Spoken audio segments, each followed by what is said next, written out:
Very good evening. It is Wednesday, the 24th of January. Thanks for clicking on to the European Outlook for today. This is off the CDAS data, by the way, and the last 60 days for the 2 meter temperature anomaly firmly below average across Northern Europe, warmer than average Central and Southern Europe. And notice actually that the UK is very close to average when you factor in slightly below average across the north, slightly above average across West Wales and southwest England here. So this is the period generally between around what, the 24th, 25th of November right up until now.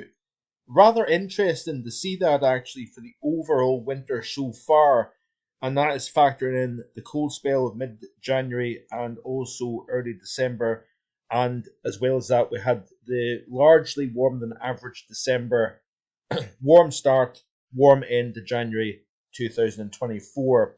Now, the upcoming GFS ensemble here, this is the next 7 days, and we have got warmer than average temperatures. We do have cooler temperatures this upcoming weekend, by the way, and we'll look at that in just a second. But you notice here off the GFS extended, as we play through this loop, we are firmly warmer than average through the remainder of January and into the first week of February. But as we move towards the 3rd and 4th of February, you can see the GFS ensemble now starting to show a cooling trend into the middle portion of February. So we'll keep our eyes on that in the days ahead, and we'll look at the stratosphere, we'll look at the MJO in the days ahead also. Now, with regards to the Arctic oscillation, we are firmly positive, and we do bounce towards neutral, back towards positive, and then we take a dive into negative territory once again. Now, the North Atlantic oscillation is going back to at least neutral. I would expect to see it going negative into early and mid-February, and I've already highlighted the reasons why I think that's going to be the case.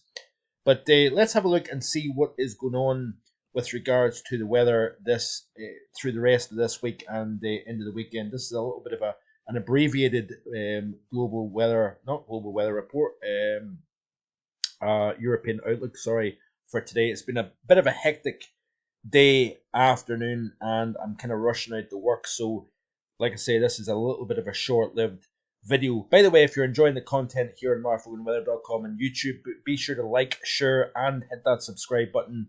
Edging ever closer to 6,000 subs, so I would greatly appreciate it if you're a lover of all things weather. And we will look in the next day or so. I've kind of drawn out some things with regards to the bigger picture in terms of evolution of pattern, how the tropics dictate the high latitudes and the different type of pattern that we've had, the back and forth between warm and cold. I have kind of drawn out something that I'm going to share with you in the next couple of days. So stay tuned and subscribe if you're interested in more to come with regards to our weather, because we are kind of entering a little bit of a lull. I believe there's been 12 named storms so far this storm season, and it looks as if this is going to be Jocelyn, which ripped across the UK and Ireland during the course of last night through the first half of today. Very gusty winds, more isolated damage in a few spots, disruption, rail, road, and air travel during the course of late last night and into the early portions of today. Looks as if we're going to settle things down.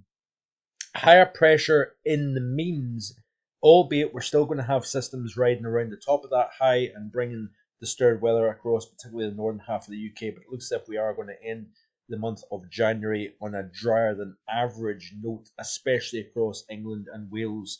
But you can see here, as we play through the latest run of the GFS, there's the higher pressure building in. That is indicative, by the way, of a phase 6 MJO. But we'll look at the MJO. I'm not wanting to talk about the MJO and the stratosphere in every single video. Just it becomes a little bit monotonous and a little bit repetitive, and I'm trying to avoid doing that, by the way. But this is by the time we reach later Friday. You can see another frontal system, westerly winds continuing to drive in shower activity, especially across northern areas of the UK here. Wintry precipitation, by the way, as cooler air. We'll look at the 850 temperatures. You can see somewhat colder air getting drafted across the North Atlantic here. So we are seeing a cool down in the temperatures, and that may help with the forecast that I've got.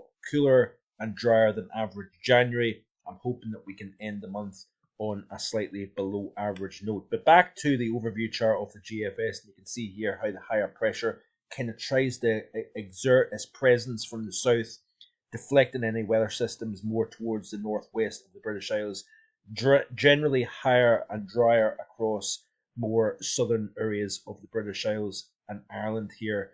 And you can see as we move towards the final days of the month, high pressure is largely in control here.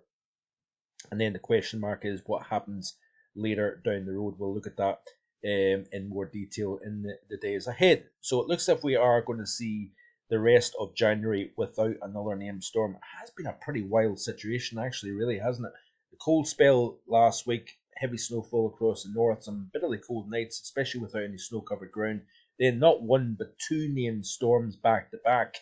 It has been a very active period overall. So you can see here, this is off the GFS accumulated precipitation anomaly for the next 7 days. And you can see wetter than average across the northwest of the UK and also across Ireland and Northern Ireland also. But the bulk of England and Wales is drier than average thanks to the presence of higher pressure nearby over France. So, like I said, a very, very short video today. Stay tuned, like, share, and subscribe, and I'll see you again with more details tomorrow. Bye for now.